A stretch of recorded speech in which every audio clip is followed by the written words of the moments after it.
Hello everyone, কেমন আছেন সবাই? আশা করি সবাই ভালো আছেন। আমরা আলহামদুলিল্লাহ ভালো আছি। তো আজকে একটু লেট হয়ে গেল ভিডিও শুরু করতে। আমি এক জায়গায় গিয়েছিলাম, কালকের ভিডিওতে বলেছিলাম যে আমার দেবরের জন্য মেয়ে দেখতে গিয়েছে। তো ওই মেয়ে দেখতে গিয়ে কিন্তু মেয়ে তুলে নিয়ে আসছে রাত্রেই। ওই জন্য ওই বউ দেখতে গিয়েছিলাম। ওই জন্য ওখান থেকে এসে রান্নাবান্না শুরু করতেই অনেকটাই সময় লেগে গেল। এখানে আমি আজকে সবজি খিচুড়ি বানাবো, মাংসর ঝোলগুলা, মাংস তো আছে, কালকে রান্না করেছিলাম। তো ওগুলো তরকারি দিয়ে আজকে ডাল চালের খিচুড়ি খাবে। তো আমার হাজব্যান্ড আবার এই ডাল চালের খিচুড়ি একটু লেটকা করে রান্না করলে ওটা খুব পছন্দ করে, একসাথে করে রান্না করলেই বেশি পছন্দ করে। তো একসাথে রান্না করব না, আমি ভাবছি একটু আগে রান্না করে রেখে দিব আমার বাবাটার জন্য। ও তো এত মশলা দিয়া ওই মাংসগুলো খেলে আবার হজম করতে সমস্যা হবে হয়তোবা। ওই জন্য আলাদা করেই রান্না করব, রান্না করে ওর জন্য একটু রেখে দিয়ে তারপরে ওই মাংসের ঝোল ওইগুলা মিক্স করব। এখানে জহা চাউল আর হলো ডাউল এক সমান সমান নিয়ে তারপরে সব রকমের মশলা, যেরকম শুকনা মরিচটা দেইনি, শুধুমাত্র হলুদ, লবণ, তারপরে ধনিয়া গুঁড়া, তারপরে টমেটো, এইগুলা দিয়ে এখন একটু বলক তুলে নিচ্ছি। আর আলাদা করে হরেক রকমের সবজি আমি এখানে একটু নুন আর হলুদ দিয়ে তারপরে এখানে এইগুলা ভেজে নিলাম একটু। এখন এই খিচুড়ির উপরে এগুলা দিয়ে দিব, একটু ভেজে নিলাম, এতে করে টেস্ট ভালো হবে। আর একটু একটু যেহেতু ভাজার সময় অনেকটা সিদ্ধ হয়ে গিয়েছে, আমার মনে হয় এটার মধ্যে আটবে কি নাই। তো দেখি কতটুকু কি হয়, দিয়ে নেই। দিয়ে নিয়ে দেওয়ার পরে এটা আবার সিটি মারিয়ে একদমই ভালো করে সিদ্ধ করে সিটি মেরে তারপরে আবার সোমবার দিয়ে নেব। এই জন্য এখন সব মশলা, তারপরে এই সবজিগুলা তো সব কিছু দিয়ে দিয়েছি। আর শেষে এই সোমবার দিয়ে তারপরে দিয়ে দিব এই গরম মশলার গুঁড়া, তারপর হলো জিরা গুঁড়া। তো এই দুইটা গুঁড়া কিন্তু এখনও দেওয়া হয়নি।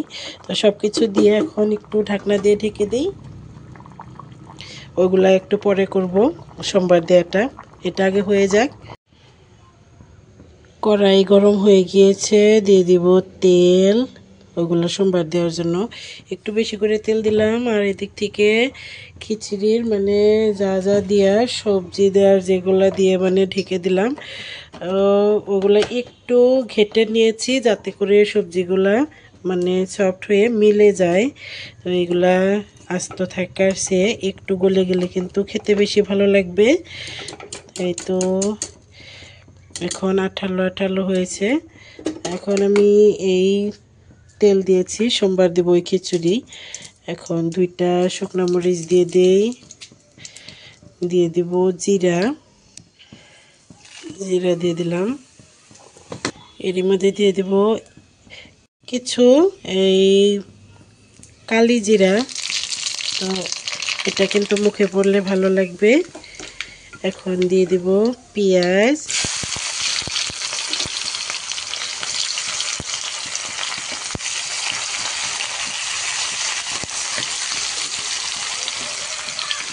দিয়ে দেব রসুন কুচি,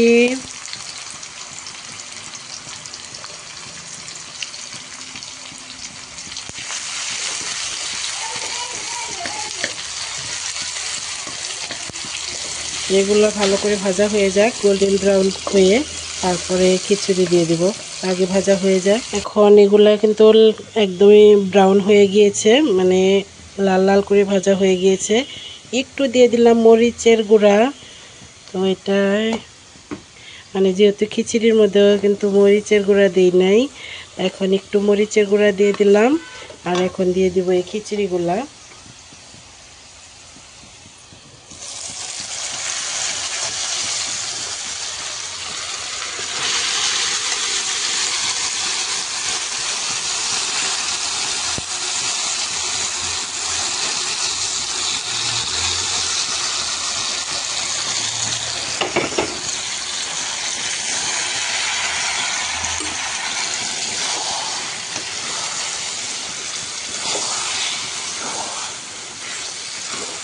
একটু মিক্স করে নেই।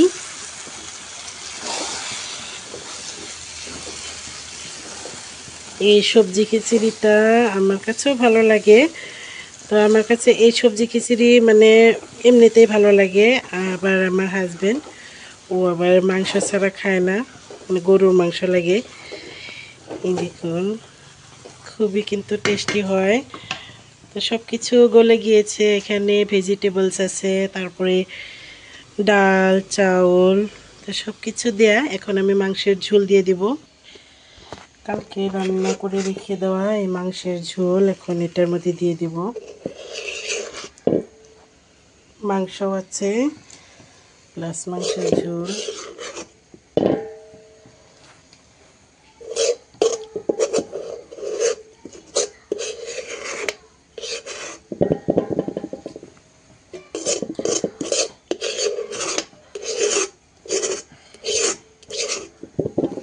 কেচে কেচে দিয়ে দিলাম। এখন একটু নাড়াচাড়া করে মিক্স করে নিই।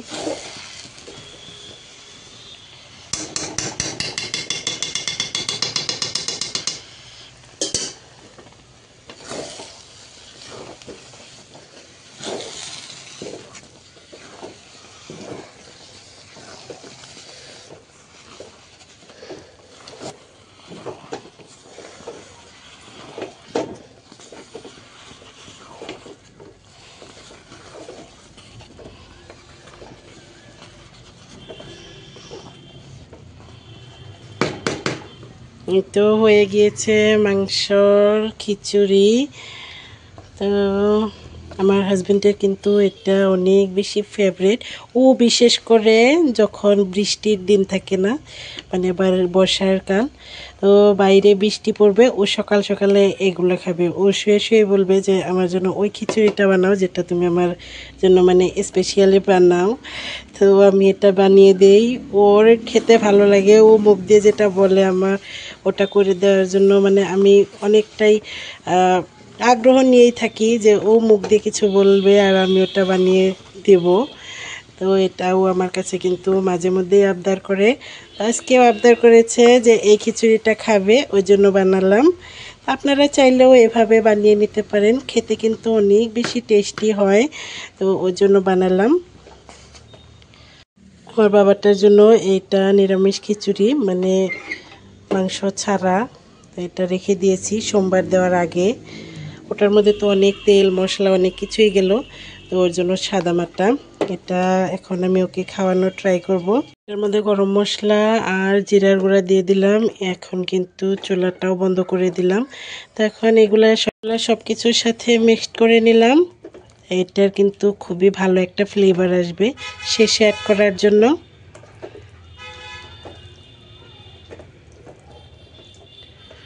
বাস, এটা কিন্তু এমনিতে অনেকটাই গলে গলে গিয়েছে। তো এই তো রেডি। এই তো ইফতারি বেড়ে নিচ্ছে আমার হাজবেন্ড। আর বাজার থেকেও সিঙ্গারা নিয়ে আসছে, পাকোড়া নিয়ে আসছে। আমি তো বাড়িতে সিঙ্গারা বানিয়েছিলাম, ওইগুলোও ভেজে নিয়েছি, ফ্রিজে ছিল। আখের রস নিয়ে আসছে। তো এগুলো দিয়ে এখন ইফতার করবো। কি নিয়েছুন? ওই বাবা, এনে কি আনছুন? ডাব বা, আলো আনছুন? আলো আছে আনন্দে। ইফতার করে আমার হাজবেন্ড গিয়েছিল বাজারে, তো ও আবার দেখলাম ডাব নিয়ে আসলো। আর আমি এদিক থেকে একটা মাখা তরকারি রান্না করব। না, তরকারিটা রান্না করার জন্য এখানে হলুদ গুঁড়া, মরিচের গুঁড়া, ধনিয়া গুঁড়া, জিরা গুঁড়া, স্বাদ মতো নুন, কাঁচামরিচ, পেঁয়াজ, ধনিয়া পাতা দিয়ে তারপরে একটু তেল দিয়ে দিলাম। দিয়ে এখন হাত দিয়ে মাখিয়ে নিব। এই তরকারিগুলা দিয়ে রান্না করব নদীর মাছ। তো সবকিছু মাখিয়ে নিলাম। এখানে আলু, বেগুন আর চিকন চিকন ডাটা ছিল, এগুলা দিয়েও ভালো করে মাখিয়ে নিলাম। মাখিয়ে নিয়ে পরিমাণ মতো পানি দিয়ে দিব। পানি দিয়ে উপর থেকে ওই মাছগুলো দিয়ে দিব। মাছগুলো দিয়ে তারপরে ওভাবেই ঢাকনা দিয়ে ঢেকে তারপরে চুলায় বসিয়ে দিব। এভাবে মাখা তরকারি মানে মশলাপাতি কম দিয়ে এভাবে মাখা তরকারি ছোট মাছের আমার কাছে কিন্তু ভালো লাগে।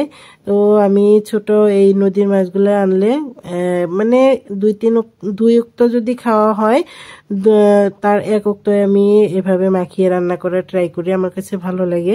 তো এই তো চুলার মধ্যে বসিয়ে দিলাম, এখন একটা ঢাকনা দিয়ে ঢেকে তারপরে এগুলো রান্না করে নিব। আর কোনো কিছুই করার প্রয়োজন নেই, এভাবেই শুধু ঝোলটা একটু শুকিয়ে নিলে হয়ে যাবে। এই তো আমার তরকারি হয়ে গিয়েছে, আগের দিনের লাউ এগুলোও কিন্তু গরম করে নিলাম। এই তো আজকের ভিডিও এই পর্যন্তই, দেখা হবে নেক্সট কোনো ভিডিওতে। ততক্ষণ পর্যন্ত ভালো থাকবেন, সুস্থ থাকবেন, আমাদের জন্য দোয়া করবেন। আজকের ভিডিও এই পর্যন্তই, আল্লাহ হাফিজ।